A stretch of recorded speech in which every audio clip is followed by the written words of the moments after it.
Okay, YouTube, I'm about to change the rear wheel hub on a 1997 Infiniti I30, and basically the only tools I'm going to use to accomplish this job is a chisel, a metal hammer,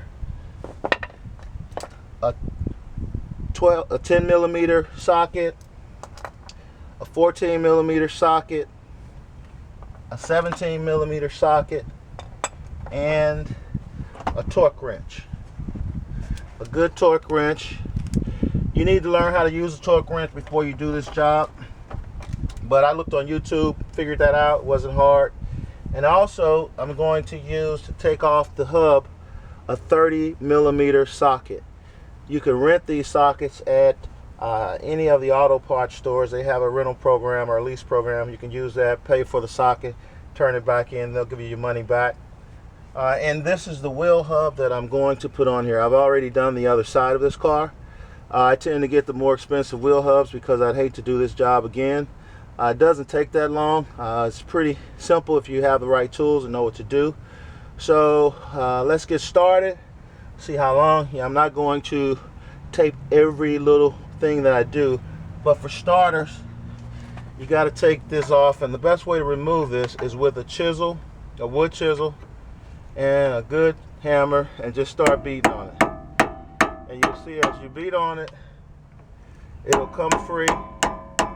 It's starting to back up there. You can see it's starting to lift off. Once you kind of get it partially off, the wheel hub cap, you can pop it off with a screwdriver. So let me show you. The screwdriver just pops right off, and there you have it. Now the nice thing about this wheel hub is that I know the 2000 Infinitis and above, and the Maximas, which is the same car, they have a different kind of a pin here that requires more work to take it off. But you got a collar pin here, and this is pretty simple to work with. So one other tool I didn't mention is that got a pair of needle nose pliers.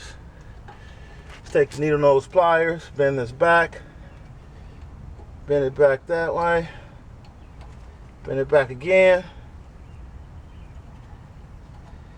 and all you got to do is just pull this little plier out. Or I'm sorry, the pin, pull this pin out. So the best way to do that, try to keep it straight so when you put it back in, I'm going to reuse this, probably shouldn't, but I am. Don't think it'll hurt anything.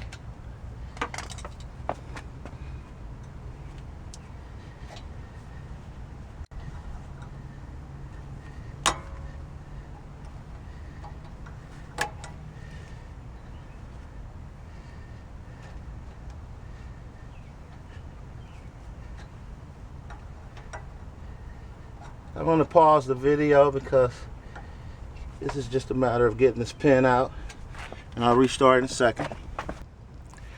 So now that I've got the collar pin removed, I'm going to take the brake caliper off, and that's going to require that I unfasten this 14 millimeter nut here. There's one on top, one on the bottom, and also there's a breaker bracket. I'm sorry, a brake bracket for attaching it to the wheel here that requires me to unbolt a 17 millimeter nut or bolt.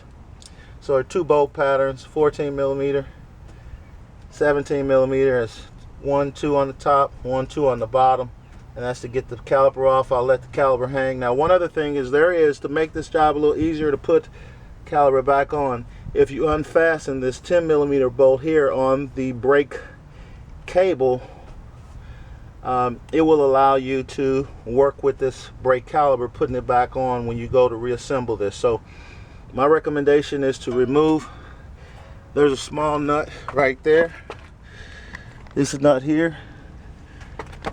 If you unfasten that nut, it allows this cable to move more freely, and it will assist you in putting the caliper back on when you go to reattach it in the brake. So my recommendation is to unfasten that, and that is a 10 millimeter socket, or yeah, socket. So now we'll take off the brake caliper.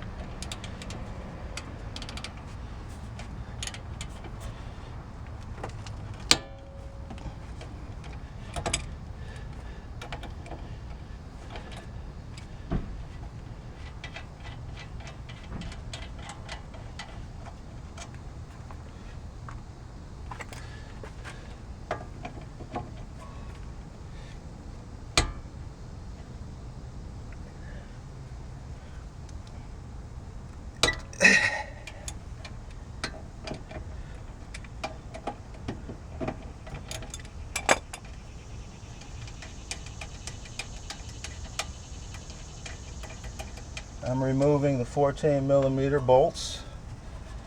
I can just remove this 10 millimeter nut that I mentioned to you a minute ago. We'll take that off. Caliper to the side, take the brake pads and put them to the side. Now I'm going to remove the actual bracket that allows the brake to be mounted.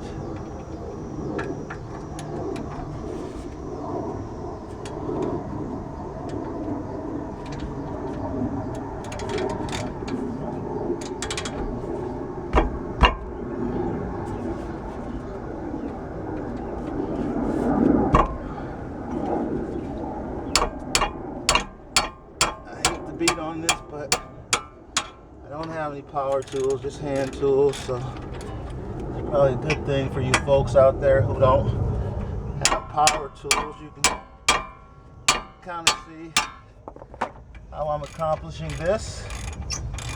I'm using Craftsman tools. Craftsman's a great brand, so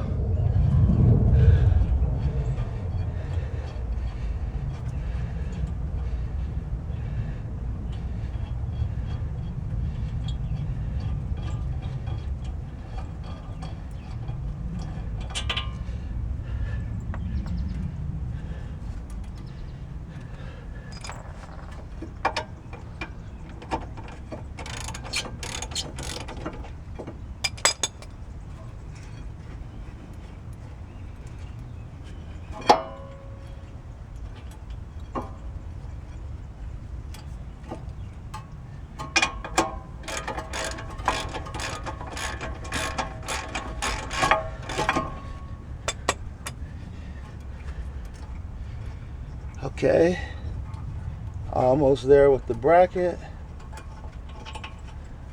Okay, bracket's off. This is the bracket you want to take off, put it to the side.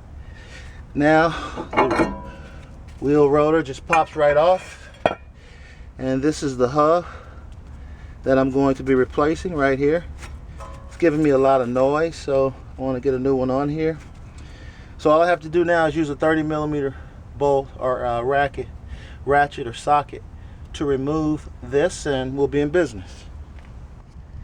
Okay, one other thing I didn't mention was I've got a breaker bar. I'm going to use this breaker bar. Now, to never use the breaker bar to tighten this nut onto the wheel hub when you're replacing it. Never, because you can over torque this wheel hub nut and bolt. And so the torque recommendations, which I have a torque wrench, are 162 foot-pounds. And so I'm just unloosening this now. I'm taking the collar pin out, so this should pop free and we'll be able to take this wheel hub right off.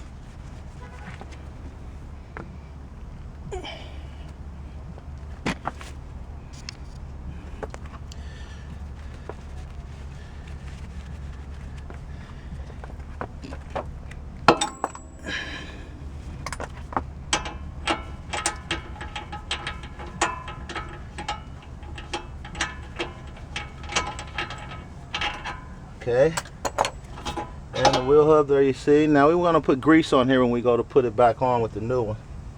Here's the new one. Here's the old one. These bearings in here are worn. As you can see them, they make noise. See how it's moving around? making a lot of noise. The new ones don't do that. The new ones are solid. So I'll pause this video and start reinstalling this. Now what I've got is some wheel hub grease that I need to put on the wheel hub, the new wheel hub, in order to restore its lubrication. So I'm using wheel hub grease on the new wheel hub. I'll just put it in there, put it around here.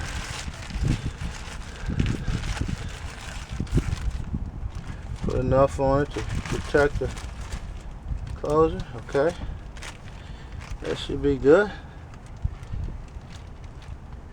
Put a little bit on here. That should take care of it. Then we pop this on there like so.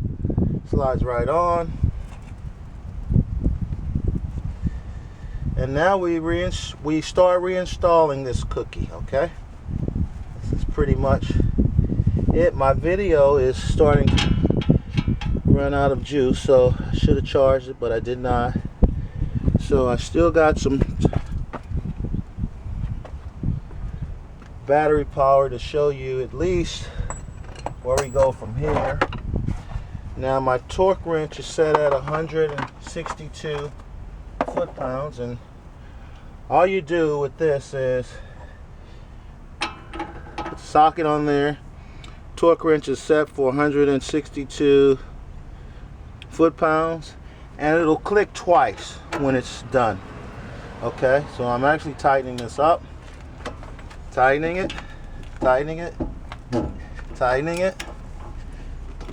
You hear it click? Okay, that's good. It's clicking. So that's as tight as you want it to be, 162 foot-pounds.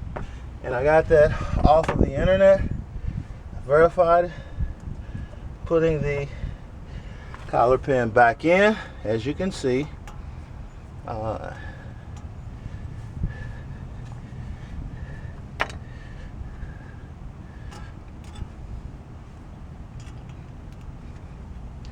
Make sure it's straight. That allows for the pin to go in pretty easily. So straighten out the collar pin. Like I said, I really should have bought one, but this isn't badly damaged or anything, so I'm just reusing it. Should be okay.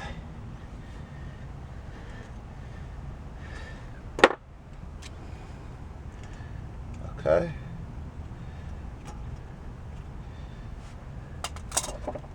Just tap that back in. There we go. And you bend the collar pin back in place like it was. Okay. Taking you bend it over that way. And again, this is a 1997 Infiniti I30. I believe the 96 Infinitis through 99 Infinitis are pretty much the same. I know on the 2000s Infinitis, this collar pin is not there. And one thing I don't have for this new wheel hub, this cap doesn't fit. I noticed that when I changed the other one, so I'll have to buy new caps. As you can see, it doesn't pop right back on. It's bigger. The socket is bigger than the cap, so I'm sure they have other caps. So this is pretty much how you reinstall or install a new wheel hub for a 1997 Infiniti I30, which is pretty much the same as a Maxima. So it's back on, it's tight, pretty simple job, no big deal. The CarX that I went to have 2 of these replaced, they wanted $650 to $700. I got these for about $120 a piece from Advanced Auto Parts, and those guys are always good to me. So it's pretty much a done deal. Now all I need to do is put the brakes back on in the reverse order that I took them off, and it's pretty much a wrap. Okay.